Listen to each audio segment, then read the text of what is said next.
in to the hottest station on the planet. Resistance is futile. The revolution has begun.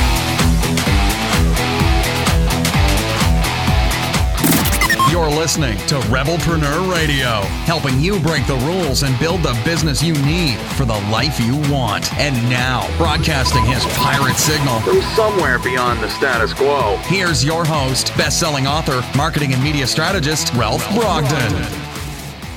Hello and welcome to Rebelpreneur Radio. It's the show that helps you build the business you need so you can live the life you want. I'm Ralph Brogden. I'm really a big believer in designing the business to do what it needs to do so that you can live the life that you want to live. And today's guest is really in alignment with that. He's going to discuss, among other things, how to build the business that facilitates the life that you want without violating who you are and getting your life and your business aligned with your unique disposition. I'm speaking with Nick Peterson. He is the co-founder of Mastery Mode. Nick is an extraordinarily talented individual who loves to look forward, strategize, learn, teach, connect, and develop relationships. His role is in developing and investing in win-win relationships between Mastery Mode, its prospects, clients, and partners. So with Nick's experience in both offline and online businesses, he loves to share the core principles that makes himself and his team successful. He does this from a unique point of view and delivers content that you can apply today to make your business better. Nick is currently acting as the Director of Business Development for Mastery Mode, among other things. So, Nick, welcome to Rebelpreneur Radio. Hey, man, I appreciate that. That was a great introduction, by the way. Well, you sound like a fascinating and interesting person. I want to hear more about what you do, because I'm a strategist more than anything else. I like to look forward. I like to strategize, create something out of nothing. I think that is really at the heart of the entrepreneurial vision.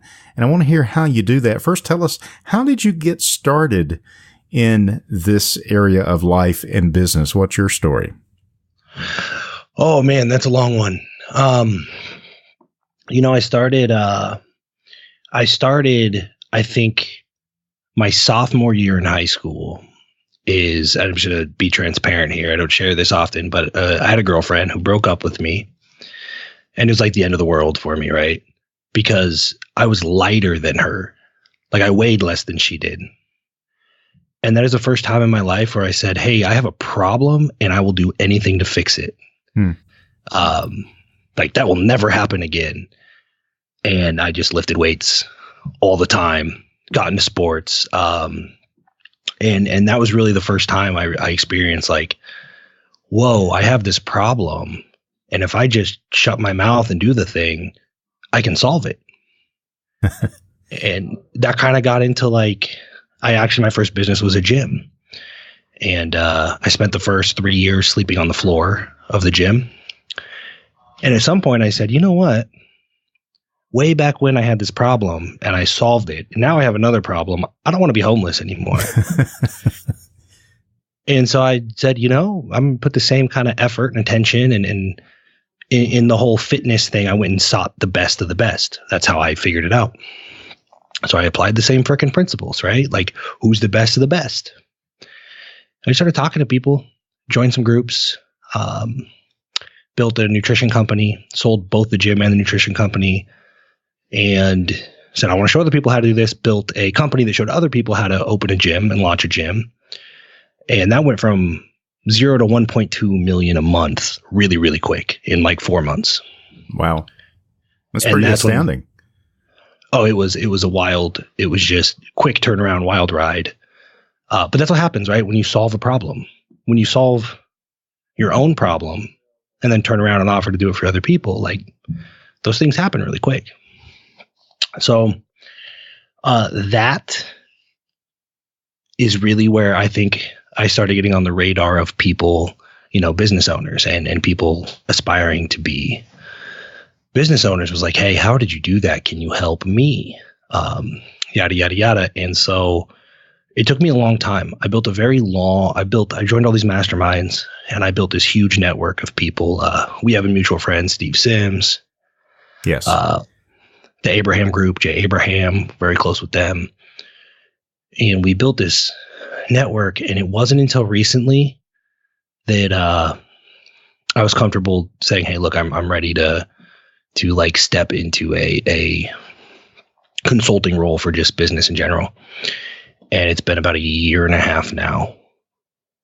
And it's been a wild ride. And the one thing, the one thing is keeping your eye on the thing that is in your introduction, which is awesome, is keeping your eye on the life you want. Yeah.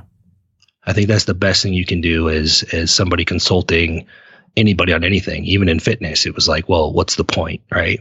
Mm-hmm.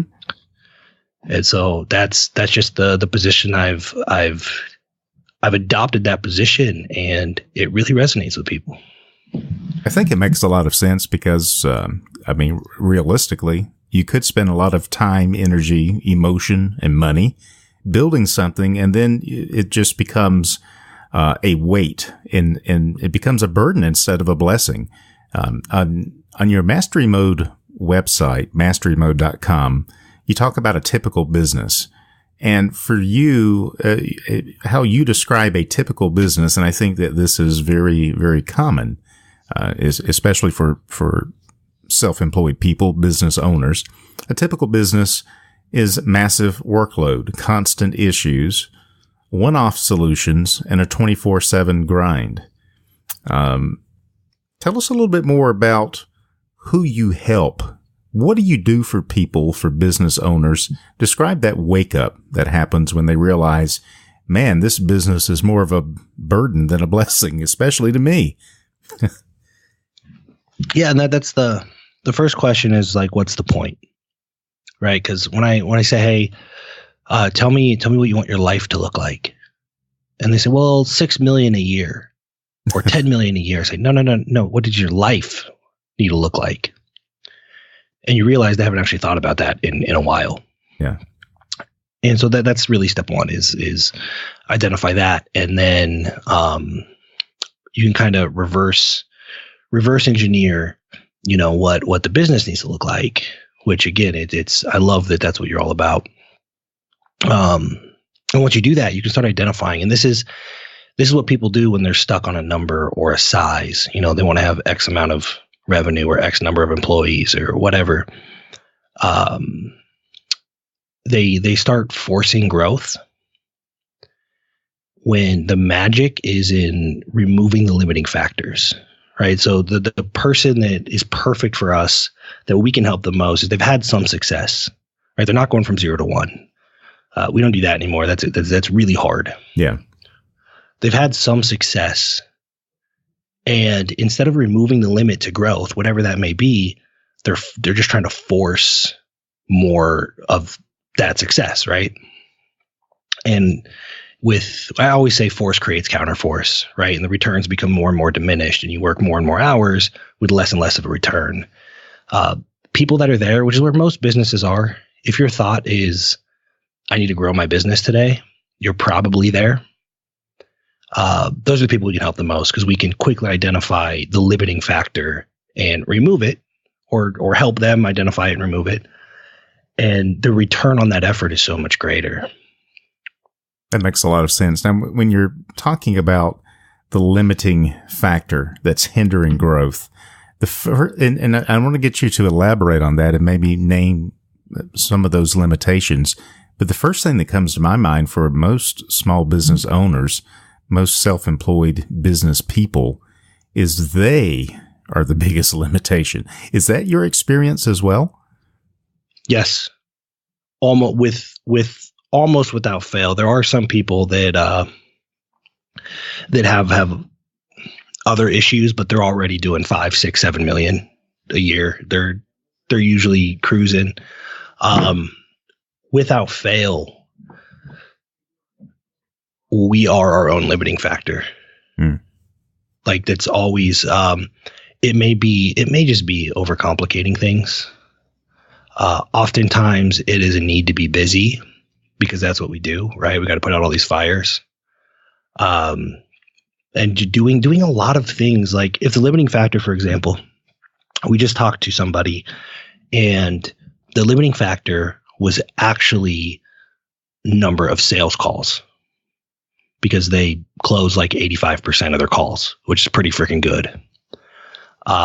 They've been so focused on operations because that's just where their brain is, right? They're naturally they're operators, they're detail oriented. Mm-hmm. They could probably take an extra 40 million in business. Their operations are so dialed in because they were doing the thing that was comfortable, but operations were the limiting factor. So you got this whole team working on building operating procedures and, cutting back expenses and dialing in all this back end stuff. When in reality, they just needed a few more sales opportunities, because the close percentage wasn't the limiting factor, right? Yeah. But without really zooming out and saying what is the limiting factor here, we can convince ourselves that like you wake up in the morning, if we just build more operations, then we're moving the business along. Yeah. And that's just not the case. And sometimes you are actually creating more problems than you're solving. And for example, the person who says that I want to have 10 employees, when maybe the answer is not more people, but better systems and better solutions. Your mastery mode business helps people and businesses to think smarter and to create bulletproof systems, to automate and to scale. Explain how you do that. What is the approach that you take so that businesses can overcome these limitations and really experience the growth that they're capable of by getting out of their own way? Well, you made a great point. In one, we do identify what their life goal is, so we know what we're optimizing for. Most of us are super efficient, right? Like as entrepreneurs, we set a goal and we achieve it. So we better be pretty darn sure we're setting the right goal. Yeah. And what happens then, if you say, I want 10 employees, you will get 10 employees. And then you're going to find ways to keep them busy, right? And that's going to be a huge limit. That's going to kill your profit margins. So it's really optimizing for the right thing. Do you want 10 employees? Because that's a silly goal to have. Yeah. So it's instead of this is the highest leverage thing that we can do with somebody that has employees, not so much with a solopreneur, but instead of like a org chart where you like, okay, here's the 10 people, here's their job titles, and then you start writing what tasks they do. Because what happens is you write out the 10 names and then you find things for them to do. We actually build a task-based responsibility chart. So these are all the things that need to get done. And then we say, this is who's responsible for them. And what happens in this case of like, let's say 10 employees, and this happens all the time. People come in with 10 and a week later they have 3. Because after we've said that these are the things that need to get done, this is who's responsible for them. You got 7 people over in limbo that actually aren't responsible for anything. Right. And so you're just employing 7 people and finding ways to keep them busy. And it happens, anybody that's come in with between 10 and 20 employees, we've got down to single digits in a matter of weeks. Wow. And so that's really just, that's a huge cost savings, but it's also, it streamlines your operations and makes everything so much more efficient, because those are that many fewer people that you have to communicate with to get your team to do what it needs to do.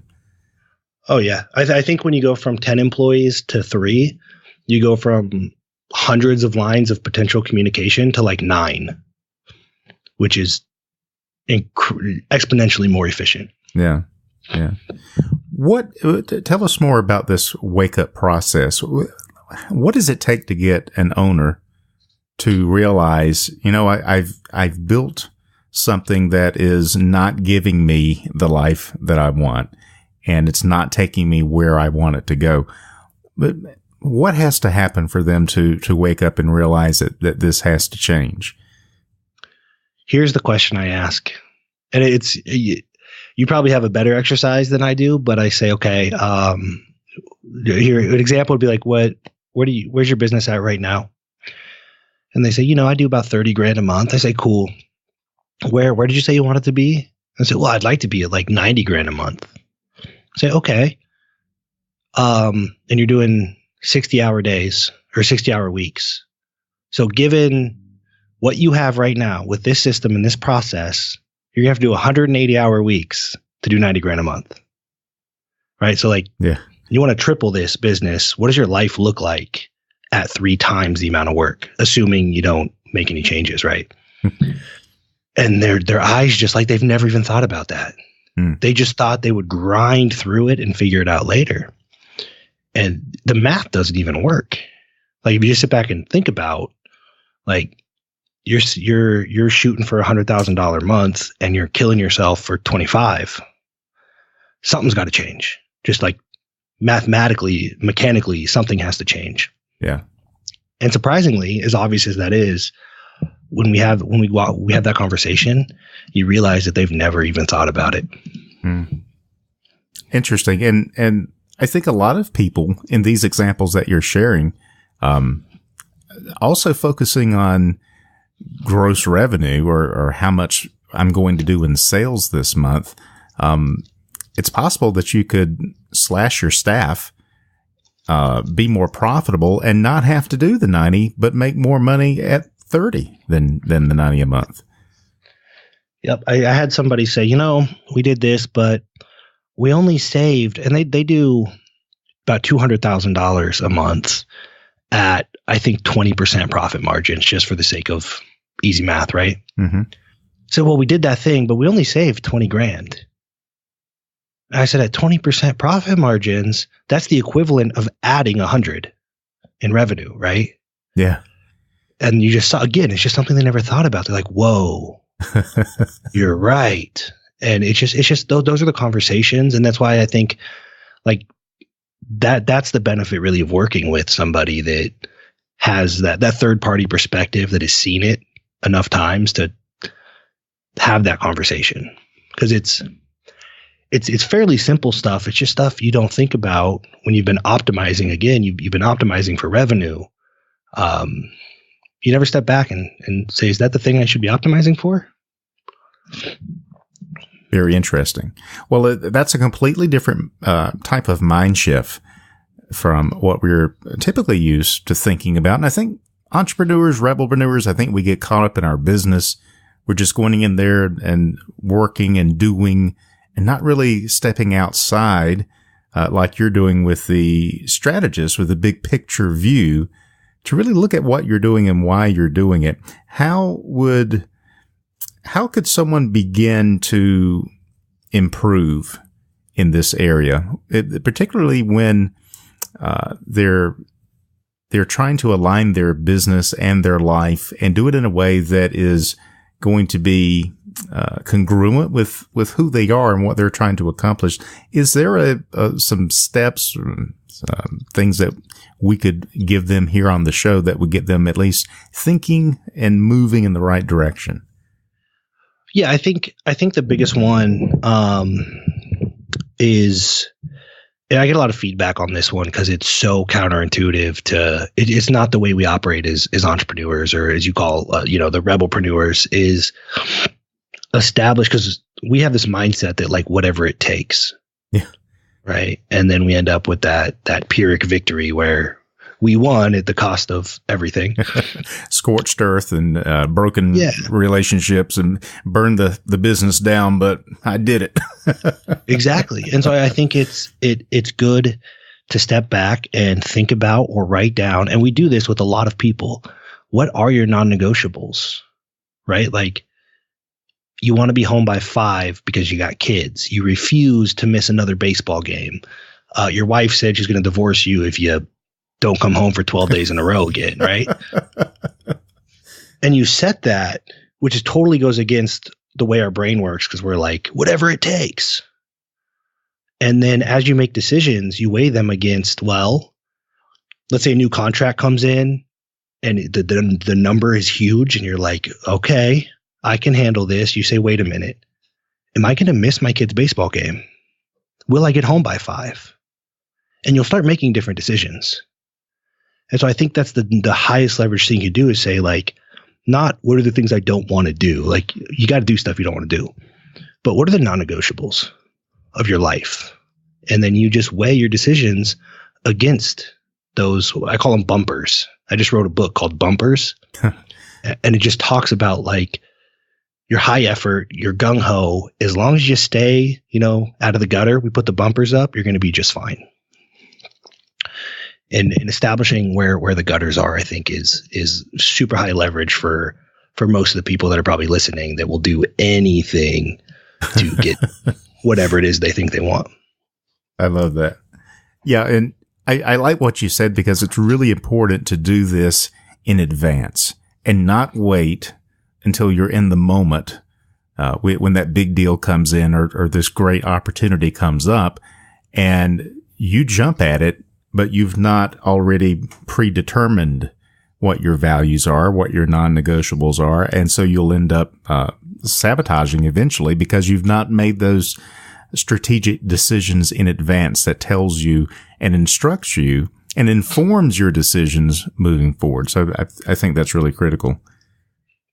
Yeah, my CFO does something similar for us. Like, that's his job. He goes, what do you want out of your life? What are your non-negotiables? So now I just call. I say, hey, can I buy this thing? And he says, no. I'm like, okay. But before, if I hadn't set this up, we're of the mind, like, look, it's my money. It's my bank account. There's money in there. I can buy it. But I had bumpers set up. And what I want, it's always a struggle. This is why I got to protect myself. And other people, I think, should do the same between what I want right now and what I want most, and making sure that what I want right now is not compromising the chances that I get what I want most. And that's just the constant, those bumpers are always changing and I'm re-examining them. But when you have those up, you can have a clear yes, no criteria. And you got people like Steve Jobs that are always saying, like, I'm most proud of the things I said no to. And you can engineer those no's and make them super clear if you have strong bumpers or non-negotiables. Yeah, I love that. Very important, especially, I think Michael Gerber is the one who said the biggest problem with self-owned businesses is that they don't have a boss. There's no accountability. There's no one like the CFO in your company that an owner can turn to. The buck stops with them, and very often they don't set up those boundaries, those parameters, those bumpers that define the life that they want and define how they're going to build and design their business to deliver the life that they want. So this is really, really valuable and really important for all entrepreneurs, wherever you are. Starting your business, it's just as important now as it is when you get to the level of scaling your business to 6, 7, 8 figures and beyond. Nick, what are you working on right now that's got you really excited that you'd like to share with our listeners? Man, we just announced this at my last mastermind event. My COO, my business partner, he's my no man. He's the one that tells me no when I want to do fun stuff. We built this. He's a doctor. He's a medical doctor. He's also a great COO. My background is in like cognitive behavior therapy, right? Mm-hmm. We know what we should be doing. Why aren't we doing it? And bridging that gap. And so we built this thing that we call the velocity method. And it's velocity because everybody's talking about speed, but you could move really fast in a big circle and not get very far.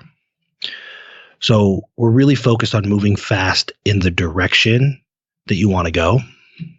And so we call it the velocity method. And it's just a framework for identifying the limiting factor in your business, getting you, if you're a solopreneur, or your entire team, if you own like a company, rowing in the same direction, removing that limiting factor, building the systems and operations around it so you never have to do it again, and then identifying the next limiting factor. And it's our productivity company-wide has gone, we had a 7.2x increase in productivity. And we were already doing pretty freaking good. Wow. And I just started making videos and doing talks and presenting this to people. And they're all really like it's the visionary's dream come true that like systems and operations are fun and they're gamified and everything's moving really quick. It's not like sitting down and writing out operating procedures all day long. And so I was super stoked on that. That's actually the thing that I've just been cranking out content about it because I just love when we implement it and see what happens. Yeah.